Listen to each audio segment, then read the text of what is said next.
Hey there, happy day 1085 of What's She Up To Now. Sharon Horne-Ellstrom here, documenting my journey as I transition from the brick and mortar corporate world of real business to the online world of business. And just kind of sharing what I've learned, the lessons that I'm learning along the way, the things that have knocked me over and not just knocked me over and stumble, have caused me to stumble or trip, but things that have absolutely positively thrown me off track for, you know, long periods of time, like maybe even months. I'd say my first year online was the rockiest in terms of not knowing what direction I wanted to go, knowing what I should do, being filled with doubts and wondering if this was what I really wanted to do, and then getting pulled into learning all kinds of different things called shiny object syndrome. I never knew what that was called before I came online. It's interesting. I've learned a whole new vocabulary, a whole new way of thinking about and seeing different things since I've moved from the offline world to the online world. It's really interesting. So today in Supersize Your Business, I have a Supersize Your Business group and page where I talk about business topics and business things. And every day I started doing it as I was moving and transitioning.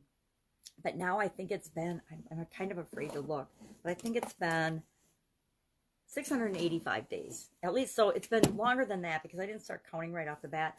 But today was day 685, and I'm doing like 100 days of Proverbs because it just felt like starting 2021. It's like, geez, we need to go back to some of the lessons that people have learned and been thinking about for hundreds of years. So today was the early bird catches the worm. And it turns out I've actually talked about this particular idiom on about day 149, April 22nd, 2019, I think. So I actually did Google and go back and find that on my YouTube, and I'm sure it's on my Facebook and other accounts as well. But I found that video and then watched it and kind of laughed at myself because I very rarely go back and watch my own videos. It's embarrassing for all of us. And I know that if I edited my videos or if I went back and watched them, I would never make another video ever again because I would talk myself out of it. But since I don't do that, guess what? I still show up every day and I just do my videos. And this is the one that I talk about my journey. What is my journey? What's working? What's not? And I'm going to admit that 2021 so far has really frustrated me. And I think it's not me so much in what I'm doing as just the environment and all the negativity and all the stuff that's going on, all the negative energy in the world.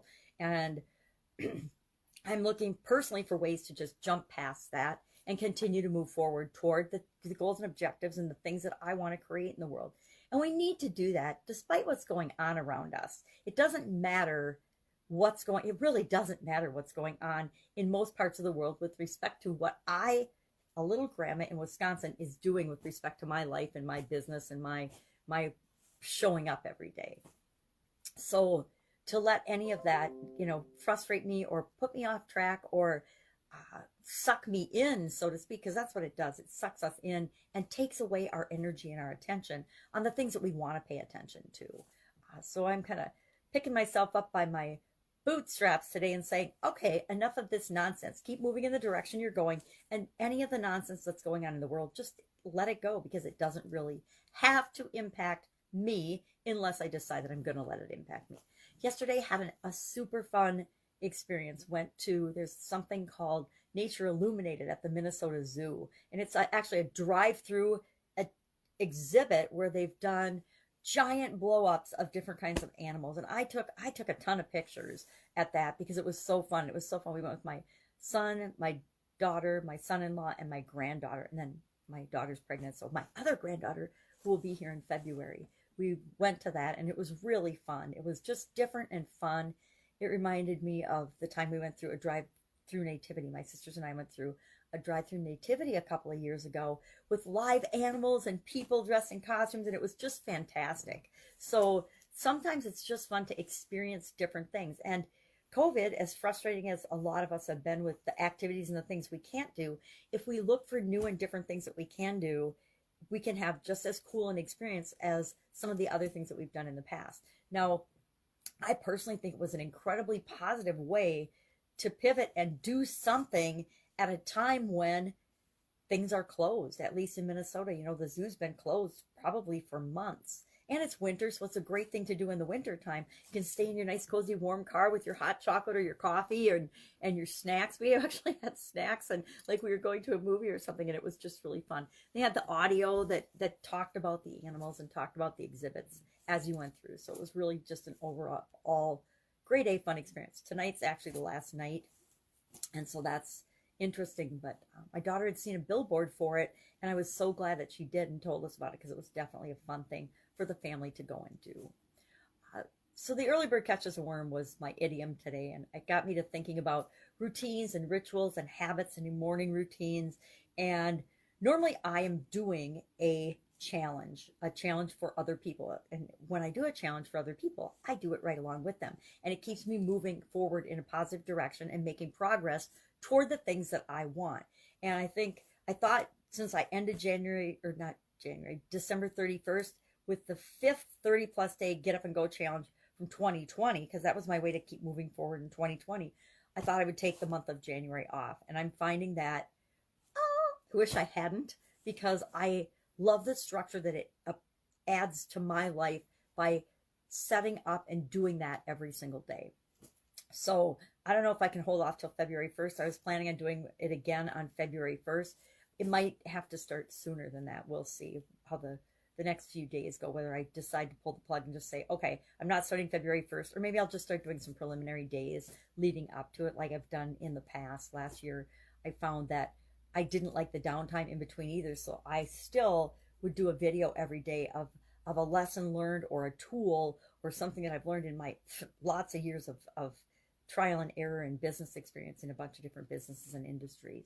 And that was fun too. So maybe I'll just start doing that again every day, just as a positive piece of information that I am, again, not only sharing, but that I am learning and focusing and applying again in my life. I started doing in 2020 the tool thing, because I realized that I was pulling and using in my own life during COVID-19 and all the changes and challenges that were associated with that, tools and things that I had not used in, like, some of them a decade or more. Things like the Lifeline exercise. I hadn't even thought about the Lifeline exercise since probably 2010, 2011. So it was a good one to pull back out and use in 2020 to keep moving forward in different aspects of my life. I'm also doing this year for 2021. Last year was do one fun thing every day from a little journal book like this, but it was yellow that said do one fun thing every day. This year, I'm doing do one thing every day that centers you. Why? Because 2021 is proving to be, and maybe that's why a lot of this, I feel like this is coming up, is I'm doing this, and I'm also doing Lynn Grabhorn's, Your Life is Waiting playbook. And it's an awesome book of exercises and tools and actions to take and activities to do to get to know yourself better. And I started it last year as part of the first Get Up and Go challenge. And I thought, last time I did this, it took me over a year. But this time, I'll just whiz right through it. And lo and behold, surprise to me, I'm not whizzing right through it. It'll be a year. I bet I'll be happy if I have it done by April again.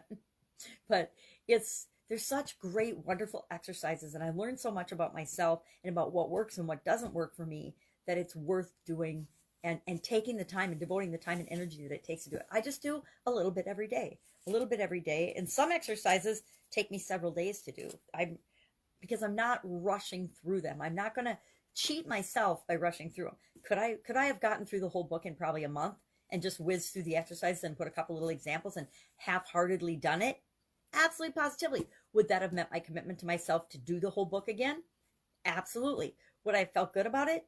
Nah, probably not. It's like we know when we put forth a half-ass effort of anything. We know when we're doing the minimum to get by. We know when we're doing and trying and working to create our best and put our best foot forward and put our best effort into something or not.